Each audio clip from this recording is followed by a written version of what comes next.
Because I've been burned by influencers multiple times.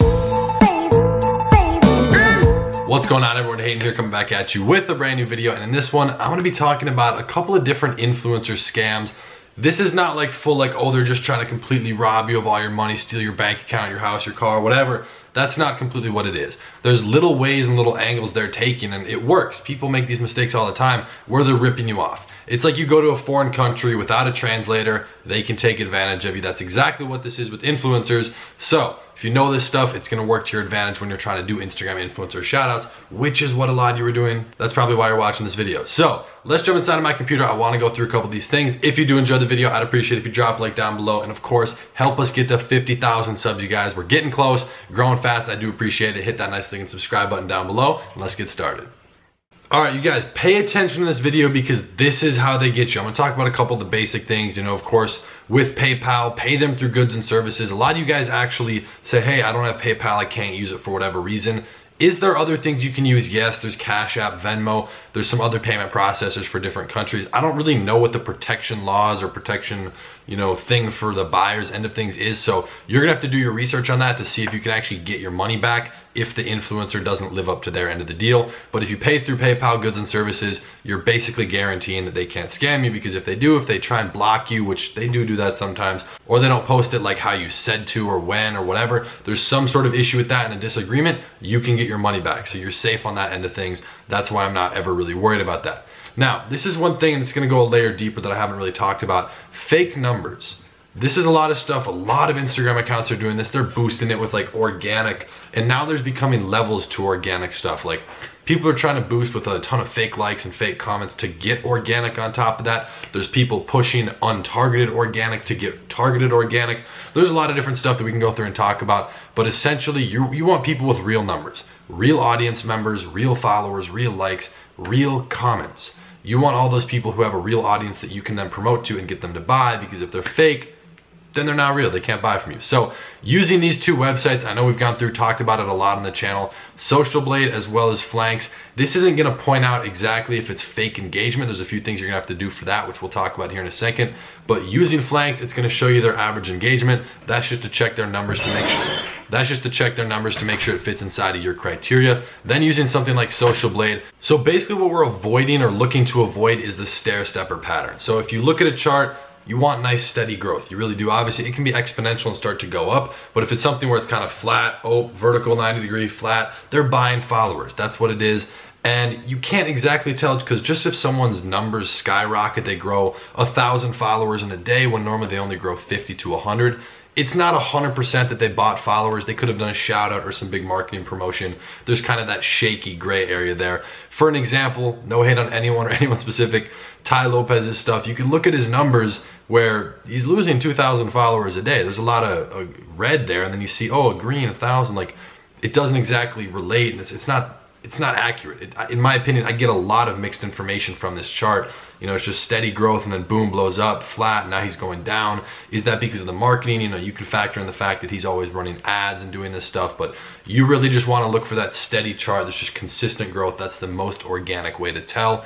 With likes specifically, using Flanks, if you go here and hit the engagement calculator, that's going to allow you to type in the username. For example, we'll just do Tai Lopez here. You can see their exact engagement, their average numbers for likes, comments. That's all right. That's a little bit low. I bet he definitely has some fake bot followers and whatnot just because of marketing and stuff. So you can see their average comments, their average likes, but the only way to know if the likes are real, like 100% legit organic people, is to actually take the work. Please take 30 seconds, go through and scroll through the influencer's likes. You're essentially just looking to scroll through probably a few hundred of them. You can do it pretty fast, but you're looking for a profile picture. If it has a profile picture, it's probably a real account. So you're basically just doing as fast as you can. Just look at the left, all the profile pictures. You're basically trying to see that most of them have a profile picture. It's as simple as that. We want to avoid fake numbers. Just kind of back check every account you're thinking about doing a shout out with these two different websites. That's going to help you out, because influencers, they're naturally gonna, well, first of all, they want to make money. So naturally they're going to prop their accounts up.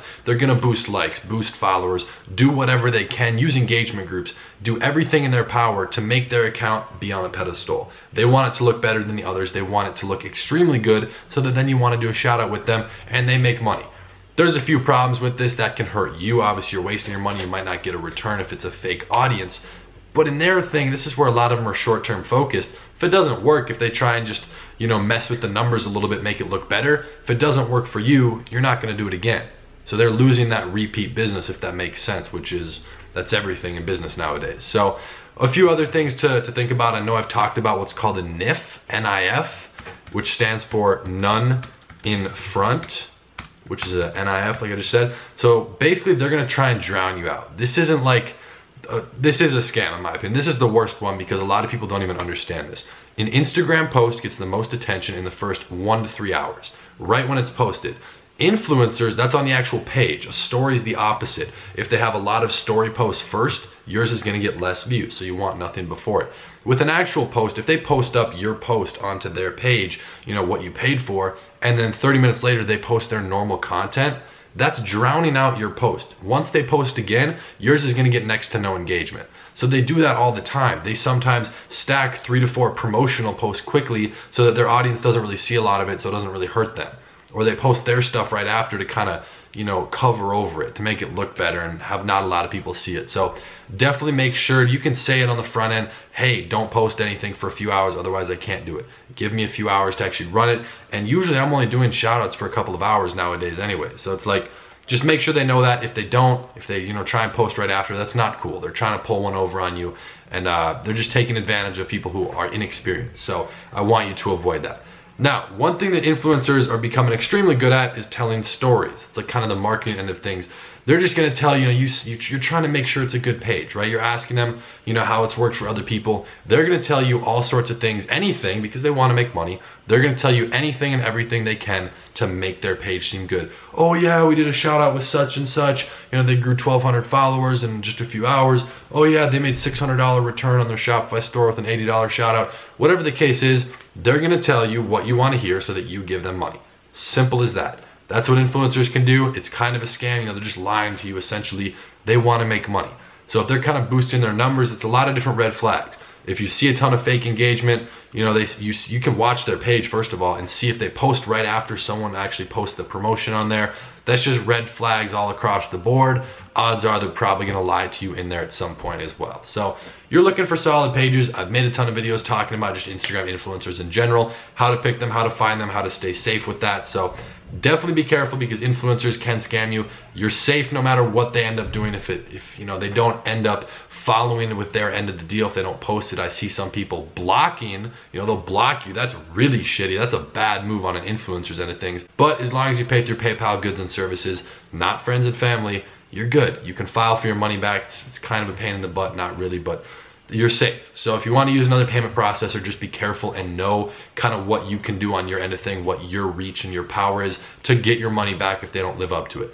Now, if you pay for a shout out, you kind of did your research, talk to them, negotiate, agree on a price, and you pay it and they run the shout out and everything happened like, you know, you wanted it to, except you didn't make any money or didn't get any followers, that doesn't mean you can just get your money back. It doesn't work like that. So as long as they held up their end of the deal, you know, you could have failed, that's fine. Move on to the next influencer. So that's kind of a few things with Instagram influencers. I hope that helps you guys out, kind of stay safe out there. There's a lot of little things, little gimmicks and tricks they try to pull. At the end of the day, it's a business. I used to be an Instagram influencer. People talk about getting into something for passion. Oh, you like content, post content about dogs or whatever. No, I did it for one sole reason, to make money, and I did. Simple as that. I know for 100% fact, even though I don't know these influencers, I know that's their goal. So they want to make money. Be careful with that. You can, you know, go back in the video, screenshot some of that stuff. Just be aware of it. There's not a lot, but those little points across the board, they can really get you. They're finessing you along the way. So just be aware of that. You can kind of avoid their tactics and it'll play out in your favor. So hope that helps. If you guys did enjoy the video, I'd appreciate it if you drop a like down below. And of course, join the family, join the gang by hitting that nice thing and subscribe button. And I post every single day. So I'll be seeing you guys tomorrow on the next one. Peace.